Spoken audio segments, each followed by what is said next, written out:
Because of the following special program, Wonder Woman and the Incredible Hulk will not be presented this evening.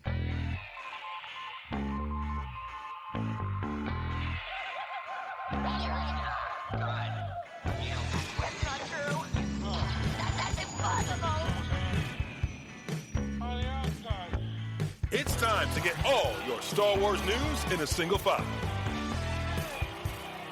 This is Making Tracks.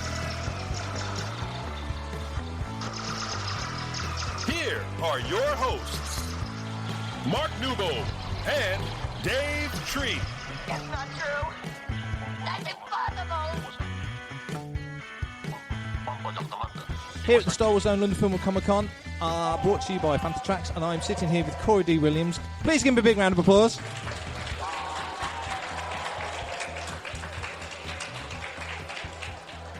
How's it going? Oh, let's just make sure your mic's on. There you go.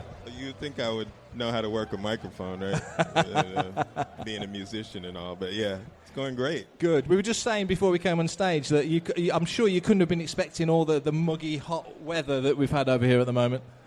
Well, I brought it with me from Atlanta, especially for you. Thank you very much. Take it back with you when you go home. I'll try. So, we may or may not touch on a small film that came out 36 years ago called Return of the Jedi.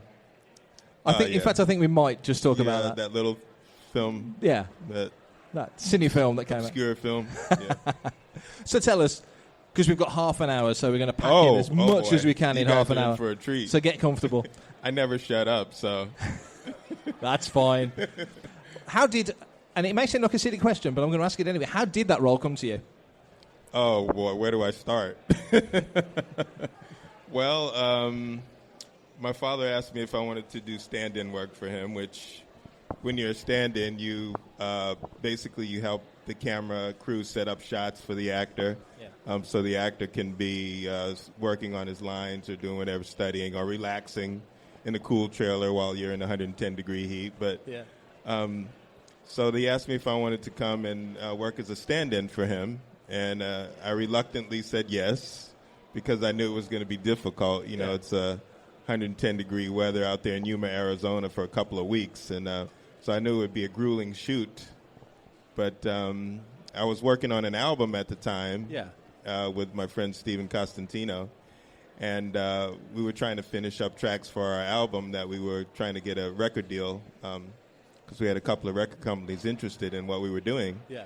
And so I was really busy doing that, and it was like, I'm a musician, so that was like my priority at the time. And so I really didn't want to leave that behind. Yeah. And my father said, well, you can bring Steven with you, and you guys can continue working on music at night when you're not on the set. And I said, all right, sounds good. So, yeah, I went there to work as a stand-in for him, which led to other things. But So obviously your dad had already done Empire, obviously. So what was your feeling of what the film set would be like, knowing the stories he told you from working on that film? What were your expectations when you came to Jedi? Apart from the heat, obviously it's going to be hot. Right. Well, I really didn't know what to expect, to be honest with you.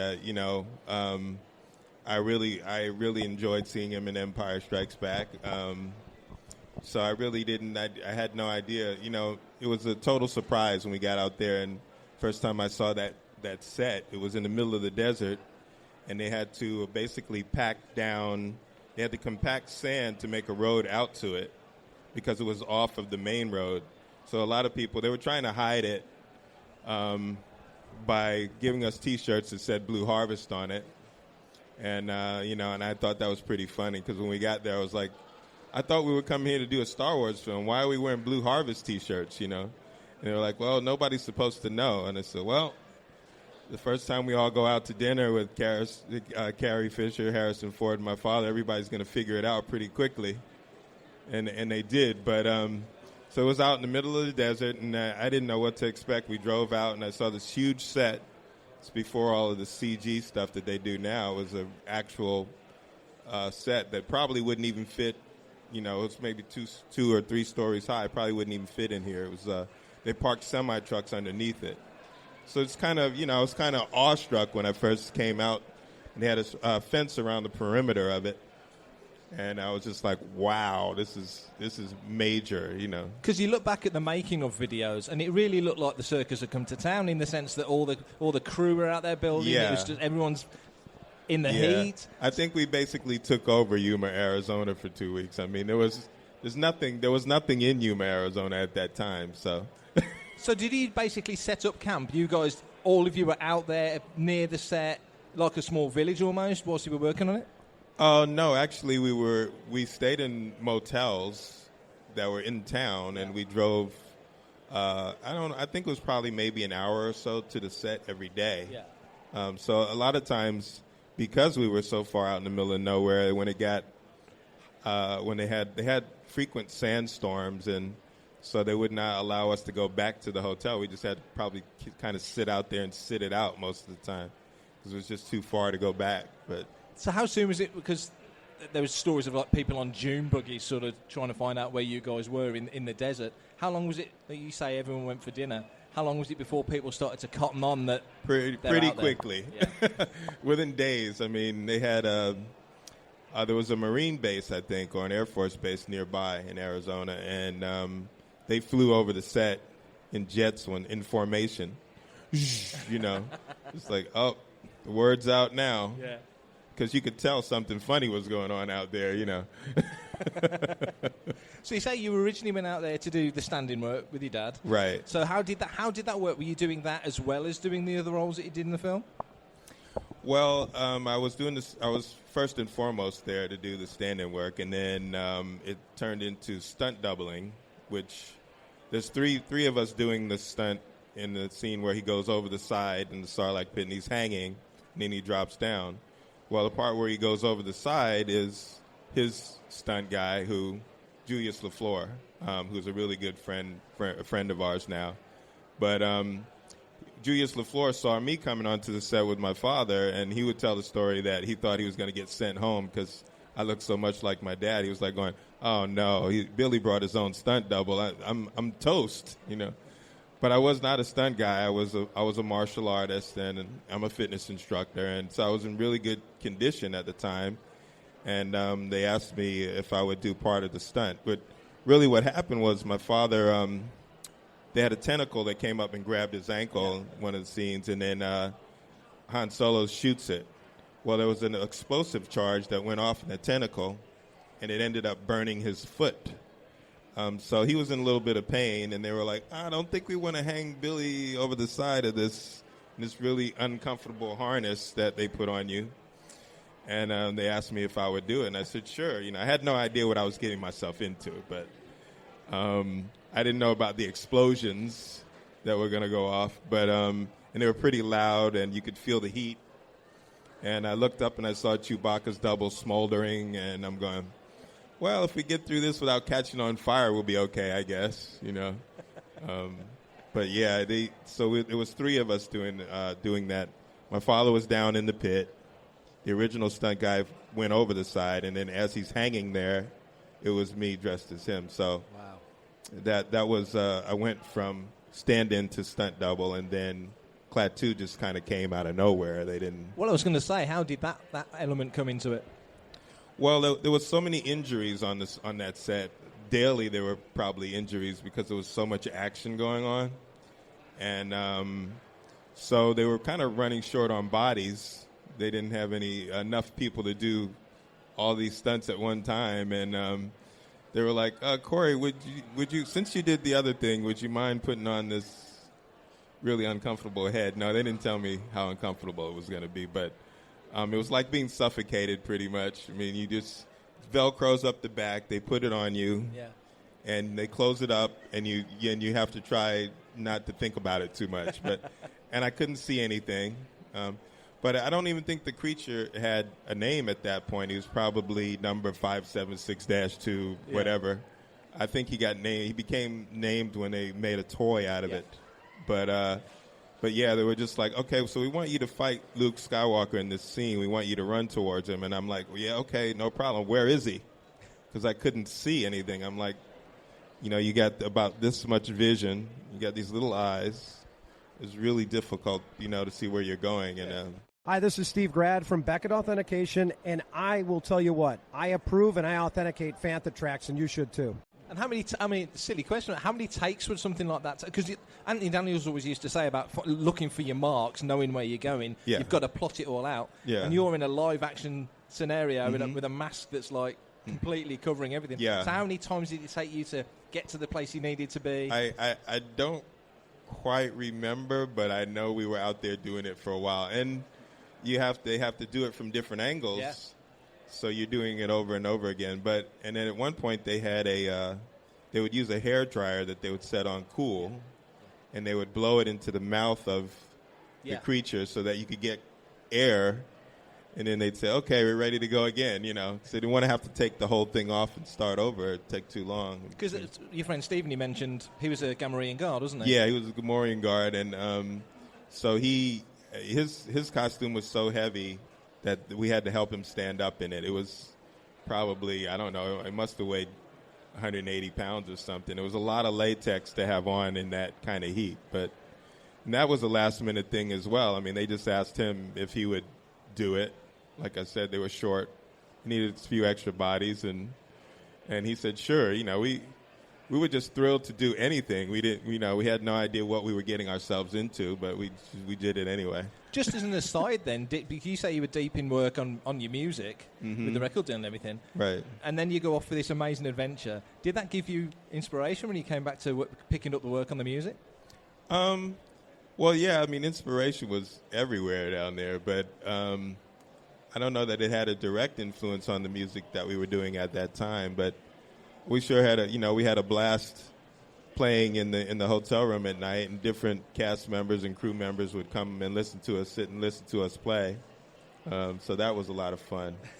So how long were you actually out there for? Because, I mean, I think at the time it was the biggest, the Sailboats was like the biggest external set, standalone set built at the time. So it was obviously phenomenally impressive.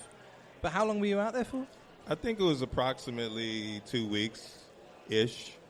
I know they were out there for a long time building the set before, and then they just brought us out to do what we needed to do. And but I saw so many amazing things. Like they were working on the speeders for some of the other scenes, and it's amazing. They make a lot of that stuff out of junk and old car parts and stuff. It looks like it would work, but it's really just junk basically, and they paint it and make it look like something authentic or real. That's a good point. You remind me of a photograph I saw. You say about the speeder bikes. There was a shot when all the speeder bikes are lined up underneath the other side of the bars. I got to see the speeder bikes, yeah. Wow. I didn't actually get on one, but I did get to see them and how they were made. That would have been a good photo op, wouldn't it? Yeah, it would have been great, yeah. So when the film came out, what were your expectations? Because obviously Star Wars' biggest film ever, Empire, greatest sequel ever, Jedi comes out, and it was the big finale. What were your feelings on the film when it came out?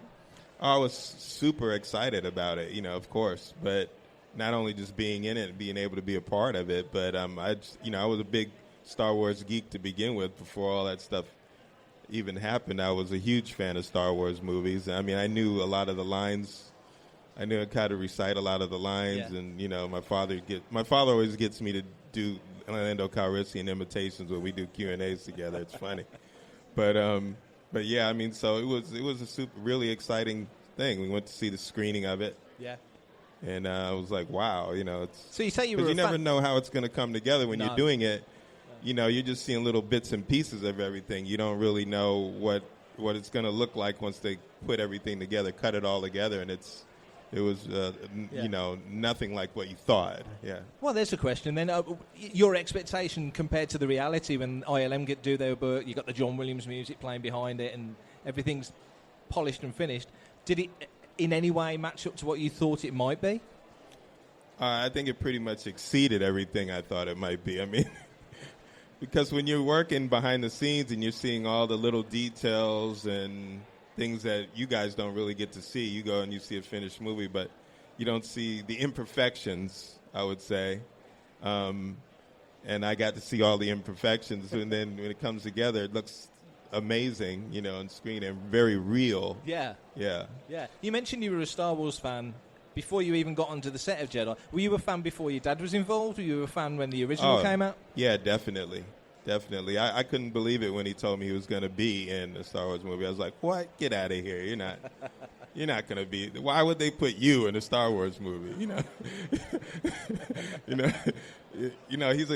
My dad is an amazing actor. I mean, he's a trained actor. I mean, we grew up in New York City. He was doing plays on Broadway, off and on Broadway, and he'd done a lot of television and a lot of different roles up until that point. So I knew that he was a tremendous actor, but I just couldn't believe they were going to put him in a Star Wars movie. I was like, "What, Star Wars? What?" And then I think he was so excited about it, when it happened. So what was it about Star Wars initially that grabbed you? Then what connected with you in terms of making you a fan before, like you say, before your dad was ever involved? Well, I've always been like a huge sci-fi fan anyway. So I watched every episode of Star Trek when I was a kid on television. Yeah. And so I always loved the genre to begin with. And, of course, it was probably like nothing else anybody had seen at that point. And, so I watched it over and over again, all the time. So what was it like then as a young man when your dad turns up as Lando Calrissian in Empire Strikes Back? And back in the day, he almost got painted as the bad guy, which of course he wasn't. He was caught in an impossible position. But yeah. And I interviewed your dad years ago, and he said, he'd go to pick you kids up from school, and right. And all the other people at the school gate were giving him a hard time. Right. How was that for you as a young man then? Well, Lando Calrissian was in a difficult position. Yeah. You don't really say no to Lord Vader. I mean, he just do what he. I always say he's the only character that ever raised his voice at Lord Vader and made it to the next scene in the movie. I mean, he didn't die. It wasn't a condition of our agreement, nor was given Han to that bounty hunter.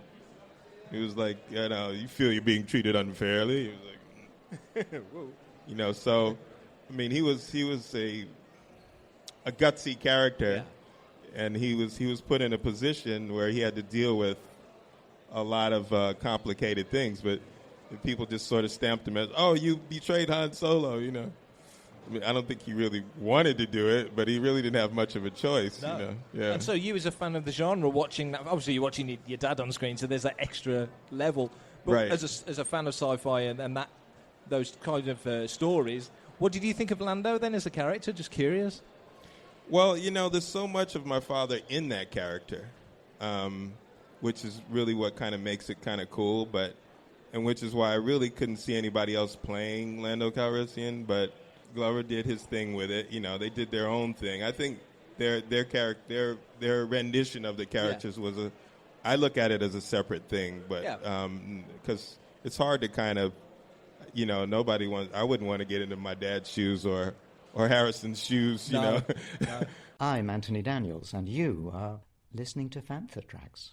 Well done. What did you think of that? Just curious now. What did you think of that film of Solo? I enjoyed it. I was entertained by it. Nothing is ever going to be as special as the first three films for me. I don't care how many Star Wars movies come out. I'll go and I'll enjoy them and I'll watch them and I'll be entertained by them because, it's exciting to see new movies. But the first three movies were just, they're just epic, amazing. They're yeah. just amazing. They're just iconic. Yeah. They'll always be that way. Yeah.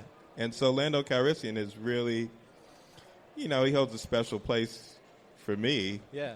In the whole Star Wars universe because so much of my father's personality is in that role. And, when you really know who he is and know how he is, you can see all that stuff. Most people can't see it because they don't really know him. Yeah. But, we kind of grew up together, so. But yeah. So, of course, back in 1983 when Jedi came out, there wasn't an internet, or officially. Now there is. Could you have imagined then, all those years ago, that you'd be sitting in London all these years later still talking about your part in that film? I could not have imagined in a million years that I'd be sitting here talking to you guys. But, it was something I discussed with my friends, and that's kind of cool. You're in a Star Wars movie. But the whole thing kind of began. My father's been doing conventions for 20 some odd years, but and he would tell me about, man, you got to go with me. I was like, yeah, okay.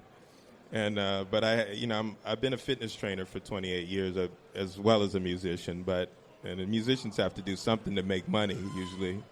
unless you're super famous. But so I became a fitness trainer. In '91, I started my business. So in my training studio that I train my clients in, there's a photo of me and Steven, and the Klaatu mask is down in front of me. You can see it's me. And my dad's convention manager, Derek Mackey, who's Cool Waters, he's that's the reason why I'm here, because of him. But he's like a brother to me. But he saw the photo and he said, "That's a cool photo. Do you know how many people would want to have that photo signed?" And I was like, "What, like 3? My mother already has a copy, you know." And he was like, "Well, let's put it this way. You probably need to think about doing conventions." And I was like, "No. What happens if I get in front of a panel of people like you and they ask me questions that I don't know the answers to? Because most people already know more about it than I do." It's like, I don't think that's going to happen. So he convinced me, to start coming out. He said, "Well, I think that character has a name, and I think he's an action figure." And I'm like, "You're kidding, Are you kidding me?" And he found out his name was Klaatu, and indeed there was an action figure, and people have been collecting me for 30 years, and I had no idea. I said, "Man, I could have used that, So they never Don't you know I'm an action figure?" They would have told my mom that. She would have said, "I don't care what you are, So you never knew you had a figure back right. then? I could have used it as leverage or something. It was crazy. I didn't even know for all those years that I had the character was an action figure. I had no clue. So do you enjoy it? I mean, obviously it sounds like it was an amazing experience, so you're more than happy to talk about it. Do you enjoy getting out there now and going to conventions and relaying that? Because it's a vibe as much as anything, isn't it? It's a time capsule of your involvement in Star Wars. Do you enjoy telling people about that? I do. I mean, it's a special thing, and it's a part of my family legacy. Yeah. And so if you can't help but embrace something like that, and it's positive. I've seen how it spans so many different generations of children. I mean, people's kids, their kids, the grandkids. I had no clue, how big it was and how big it has become. And so, I mean, it's a real special thing to be a part of. I feel like it's a privilege to be a part of it, and I'm really pretty much happy to share it with people. As you can see, right? I mean, it's a wonderful thing. I enjoy it. Yeah. You mentioned your music, your dad obviously with his art. Where does that artistic streak come in the pair of you? Where did that come from? Well, basically, we come from a family of artistic people, I guess. My grandmother was involved in show business. She was acting on stage. She's the one that got my father into acting. And my parents are both really creative people. I grew up around music and show business and stuff, but I mean, although my father was not famous when I was a kid, I didn't grow up with a famous dad. It happened much later, but so I sort of watched his career evolve from, being an actor who's trying to make it to an actor who had made it, which is an interesting thing to be a part of. To watch that journey, his journey. Yeah, right, and it's inspiring. It's inspiring, and it lets you know that you never give up on yourself. Just if you have something that you're passionate about, you follow it, you pursue it, and there's always going to be ups and downs. Sometimes you're going to feel like you need to quit doing what you're doing, but if you really work at your craft, eventually something will come from it. So it kind of let me know that all those things, Yeah. And one final question, because we're almost out of time. Okay. If you had your choice, your absolute plum choice of any character you could play, not Lando, he's taken, any other character you could play, who would you pick? I would not want to play Lando in a million years. People hit me up about that. They're like, "Why didn't you play Lando?" It's like, well, because I'm not an actor, for one, but I don't think I would have made it past the audition. I would have came in there and read a few lines. They're like, "Okay, Corey, thank you very much. Next." I don't know. That's my favorite character, though, is Lord Vader for sure. He's a villain, and I just liked his presence, the way he just would walk into a room and everything would change. In the scene would just change.